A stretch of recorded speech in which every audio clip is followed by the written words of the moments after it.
అందరికీ నమస్తే అండి. వైఎస్ఆర్ కాంగ్రెస్ పార్టీ ఆవిర్భావ దినోత్సవం ఈరోజు 2011 మార్చి 12వ తేదీన ఆ పార్టీ ఆవిర్భవించింది. నిజానికి ఆ పార్టీ ఆవిర్భావమే ఒక సంచలనం, ఒక సింపతి, ఒక ట్రెండ్ సెట్టర్, రాజకీయాల్లో ఒక ట్రెండ్ సెట్టర్. కేవలం ఒక వ్యక్తి పేరుతో ఒక జాతీయ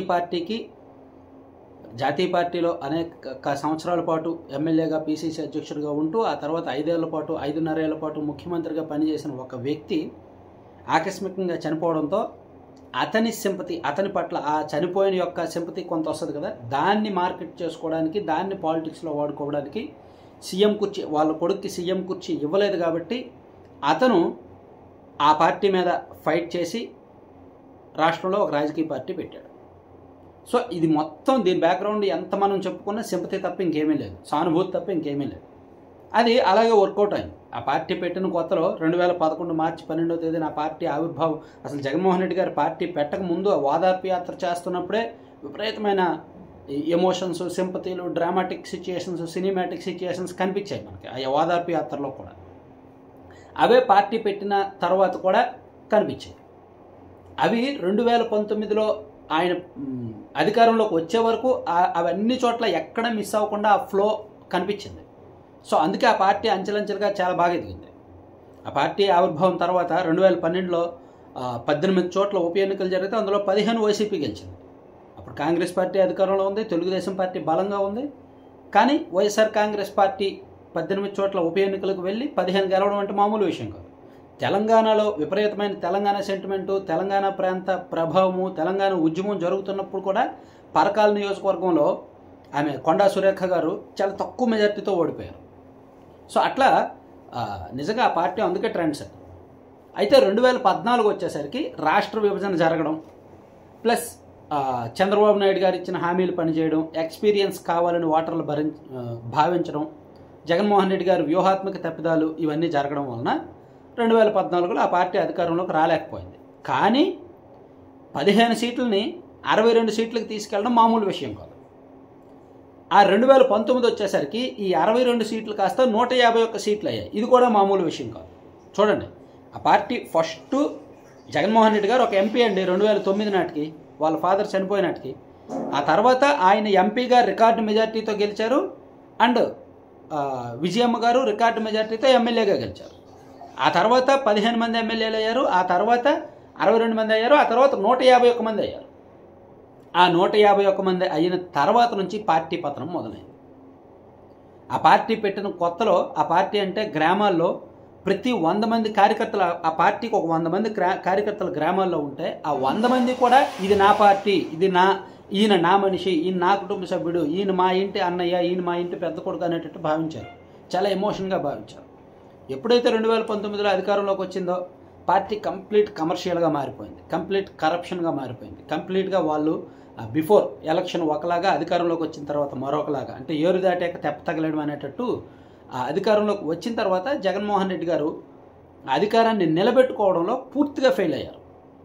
ఒక నియంతృత్వ ద్వారంలోకి వెళ్ళిపోయి తను ఇంక రాజుని, నాకు ఇంక తిరుగులేదు, నేను 30 ఏళ్ల పాటు నేనే ఈ రాజ్యాన్ని పరిపాలిస్తాను అనే ఆలోచనలోకి వెళ్ళిపోయి తను ఏం చేస్తే అదే కరెక్టు అనే భ్రమలోకి వెళ్ళిపోయి పార్టీని ఒక ప్రైవేట్ లిమిటెడ్ కంపెనీగా మార్చేసినట్టు ఆ అధికారంలో ఉన్న 5 ఏళ్ళు కూడా అలా చేశారు.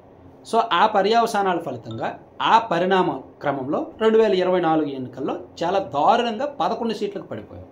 ఇదొక రికార్డు. మళ్ళీ చూసారా, ఆ పార్టీ ఆవిర్భావం నుంచి 2024 ఎన్నికల్లో ఆ పార్టీకి 11 సీట్లు వచ్చే వరకు ప్రతిదీ సంచలనమే, ప్రతిదీ రికార్డే, ప్రతిదీ ట్రెండింగే.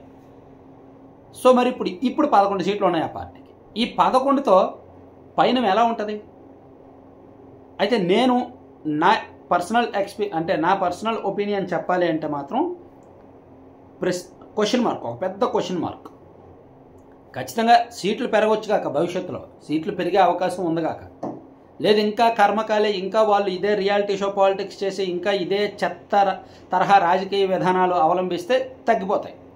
లేదు రియాలిటీలోకి వెళ్ళి ప్రజలకు ఏం కావాలి, మనం ఎక్కడ తప్పు చేసాము, మనం చేసిన తప్పులు ఏంటనేది ప్రజలకు ఎక్స్ప్లెయిన్ చేసి నా తప్పులు నేను సరిదిద్దుకుంటా మరోసారి అవకాశం ఇవ్వండి అని కాస్త లో ప్రొఫైల్కి వెళ్ళి జాగ్రత్తగా రాజకీయం చేస్తే, నియంతృత్వాన్ని వదిలి ఈ అహాన్ని వదిలి జాగ్రత్తగా రాజకీయం చేసుకుంటే, రియాలిటీలోకి వెళ్తే ఖచ్చితంగా ఈ 11ని అట్లీస్ట్ ఒక 30కో 40కో తీసుకువెళ్తారని. ఎందుకంటే రాష్ట్రంలో కరుడుగట్టిన వైసీపీ కంచుకోట లాంటి సీట్లు చాలా ఉన్నాయి. ప్లస్ మొన్న గత ఎన్నికల్లో కూడా ఎంత ఓడిపోయినా వాళ్ళకి 39.5% ఓట్లు వచ్చాయి కదా. అందులో వాళ్ళు అధికారంలో ఉన్నారు కాబట్టి భయపెట్టో బెదిరించో సంక్షేమ పథకాలు పోతాయనో వేయించుకున్న ఓట్లు ఒక 5 to 6% ఉండొచ్చు. సో ఒరిజినల్ వైసీపీ ఓట్లు అయితే మాత్రం 33 నుంచి 35%. కానీ ప్రతి ఎన్నికల్లో కూడా ఆ రాజకీయ పార్టీకి వాళ్ళకున్న ఓట్లతో సహా కొన్ని అదనపు ఓట్లు వస్తాయి. సో ఆ పార్టీకి రెండే దారులు. ఒకటి 2019 నుంచి 24 వరకు జరిగిన తప్పులు తెలుసుకొని పూర్తిగా రియాలిటీలోకి వచ్చి పాలిటిక్స్ చేసి మళ్ళీ పునర్నిర్మాణం చేసుకుంటే, నాయకత్వాన్ని కూడా పునర్నిర్మిస్తే కొంత అవకాశం రావచ్చు. లేదు నేను ఎలాగే ఉంటాను, నేను వెళ్ళిన దారి తప్పు, నాకు ఓట్లు అయిన ప్రజలది తప్పు, లేదా ఏది ఈవీఎంలు మోసం చేసేయి, లేదా వీళ్ళు కూటమి వాళ్ళు ఫెయిల్ అయిపోయి నాకే మళ్ళీ అధికారం వస్తుంది అనే భావనలోకి వెళ్తే దాన్ని ఎవడో ఏమీ చేయలేడు.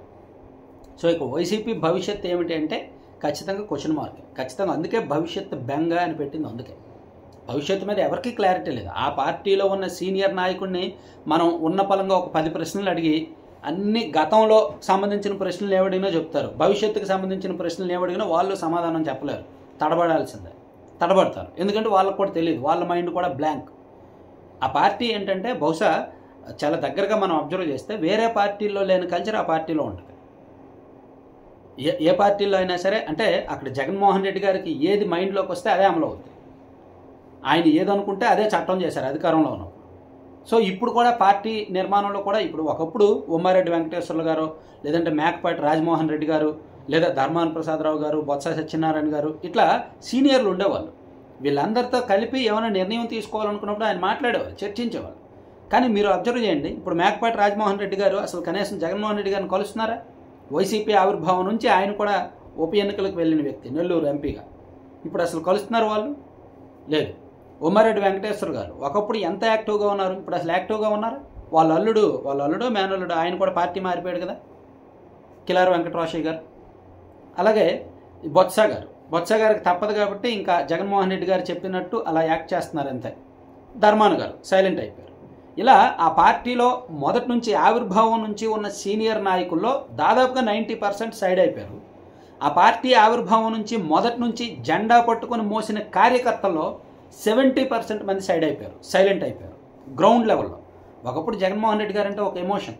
ఆయన ఫోటో పెట్టుకొని పక్కన వాళ్ళ తండ్రి ఫోటో పెట్టుకొని ఇంకా అదొక ఎమోషనల్గా ఫీల్ అయిపోయేవాళ్ళు అనమాట. తమ ఇంటి వ్యక్తిగా ఫీల్ అయ్యేవాళ్ళు. ఇప్పుడు మాత్రం అది లేదు. అది కేవలం చేసుకున్న జగన్మోహన్ రెడ్డి గారు. కేవలం తను నిజంగా అధికారంలోకి రాకపోయి ఉంటే మేబీ ఇప్పటికీ జగన్మోహన్ రెడ్డి గారి మీద ఎమోషన్, ఆ సింపతి ఉండేదేమో. అధికారంలోకి వచ్చిన తర్వాత అతని రంగు ఏంటి, అతని నిజస్వరూపం ఏంటని తెలిసింది.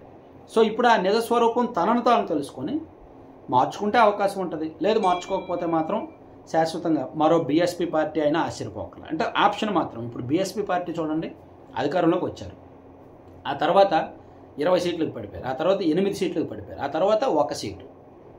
మొన్న ఎన్నికల్లో ఏమీ లేవు అనుకుంటా. కానీ ఓట్ బ్యాంక్ కూడా అలా పడుతూ వస్తుంది. ఇప్పుడు బీఎస్పీ పార్టీకి యావరేజ్గా 12 to 15% ఓట్ బ్యాంక్ ఉంది, కానీ సీట్లు రావు. ఏం లాభం? సో అలాగే జగన్మోహన్ రెడ్డి గారికి కూడా ఆయనకు ఉన్న ఏకైక పాజిటివ్ ఏంటంటే గ్రౌండ్ లెవెల్లో ఉన్న ఓటర్స్తో డైరెక్ట్గా జగన్ అనే ఇమేజ్ కనెక్ట్ అవ్వడం, అదొక్కటే. కానీ ఒకప్పుడు కార్యకర్తల బలం ఇప్పుడు లేదు, ఒకప్పుడు నాయకత్వ బలం ఇప్పుడు లేదు. Thank you.